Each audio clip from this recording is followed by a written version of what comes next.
குட்டி குட்டீஸ், வாங்க எனக்கு என்ன கதைன்னு பார்ப்போமா? ஒரு ஊர்ல ஒரு சுறுசுறுப்பான காகமும் சோம்பேறித்தனமான குருவியும் இருந்துச்சு. காகம் காலையில விடிஞ்ச உடனே அதோட குடாலி எடுத்துக்கிட்டு அதோட விவசாய வேலையை பார்க்கறதுக்காக மரம் நடுறதுக்கும் அதோட களைகளை வெட்டுற வேலையும் பார்த்துக்கிட்டு இருக்கும். ஆனா குருவியோ விடிஞ்சது கூட தெரியாம தூங்கிக்கிட்டு இருக்கும். ரொம்ப நேரம் கழிச்சு மத்தியானத்துக்கு மேலதான் எழுந்துக்கும். இருந்துக்கிட்டு அதோட கோடாலி எடுத்துக்கிட்டு பறந்து போகும். ரொம்ப பொறுமையா பறந்து போய் அதோட இடத்துக்கு போகும். அந்த குருவி அந்த இடத்துக்கு போய் ஒரு வேலையும் செய்யாது. அது வேலை செய்யற மாதிரி நடிச்சுக்கிட்டும் அது பாட்டுக்கிட்டு சும்மாவே இருக்கும். ஒரு வேலையும் ஒழுங்கா பண்ணாது. அந்த மாதிரிதான் அந்த குருவி இருக்கும். இந்த காகம் வழக்கம் போல அதோட கோடாலி எடுத்துக்கிட்டு அதோட விவசாய வேலைக்கு பறந்து போச்சு. பறந்து போய் அதோட இடத்துல அந்த கோடாலியை வச்சுக்கிட்டு அதோட வேலைய பார்த்துக்கிட்டு இருந்துச்சு. இந்த கோடாலி பட்ட வேகத்துல அது கை தவறி அந்த தண்ணியில விழுந்துடுச்சு. இத தூரத்துல அந்த குருவி பார்த்துக்கிட்டு இருந்துச்சு. அந்த காகத்துக்கு என்ன பண்ணணும்னு தெரியாம அந்த தண்ணி கிட்ட அழுதுகிட்டும் பொழுந்துகிட்டும் இருந்துச்சு. உடனே ஒரு தேவதை அதுக்கு முன்னாடி வந்து தோன்றுச்சு.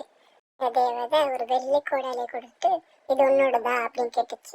அந்த காகம் இது என்னோடது இல்லை அப்படின்னு சொல்லிடுச்சு. தேவதை வெள்ளியான கொடுத்த அந்த கோடாலியை வேணாம்னு சொன்ன காகத்தை பார்த்துக்கிட்டு சரி நம்ம தங்கத்தான ஒரு கோடாலியை அது கண்ணு முன்னாடி இது உன்னோடதான்னு கேட்டுச்சு. நேர்மை தவறாத காகம் அந்த தங்கத்துக்கும் ஆசைப்படாம இது என்னோடது இல்லை அப்படின்னு தேவதை கிட்ட சொல்லிச்சு. தேவதை உடனே அதோட கோடாலிய அந்த காகத்துக்கிட்ட கொடுத்துச்சு. இதுதான் உன்னோட கோடாலியா அப்படின்னு அந்த காகத்துக்கிட்ட கேட்டுச்சு.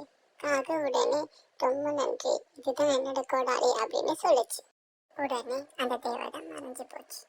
தூரத்துல இருந்து நடந்த எல்லா விஷயத்தையும் அந்த குருவி பார்த்துக்கிட்டு இருந்துச்சு.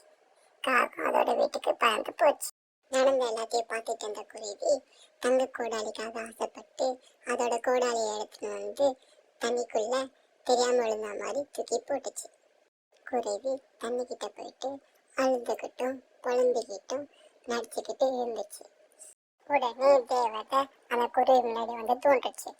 அந்த தேவதை இதுதான் உன்னோட கோடாலியா அப்படின்னு சொல்லிட்டு தங்க கோடாலியை காமிச்சு. தங்க கோடாலிக்கு ஆசைப்பட்ட குருவி இதுதான் என்னுடைய கோடாலி, ரொம்ப நன்றி அப்படின்னு சொல்லுது.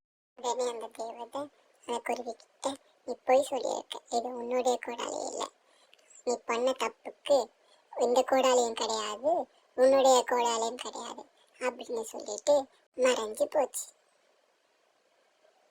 அந்த குருவி தங்க கோடாலியும் கிடைக்காம அதோட கோடாலியும் கிடைக்காம அழுதுகிட்டு இருந்துச்சு. அதோட கோடாலியை எடுத்துக்கிட்டு வீட்டுக்கு திரும்பின காகத்துக்கு முன்னாடி அந்த தேவதை தோன்றுச்சு.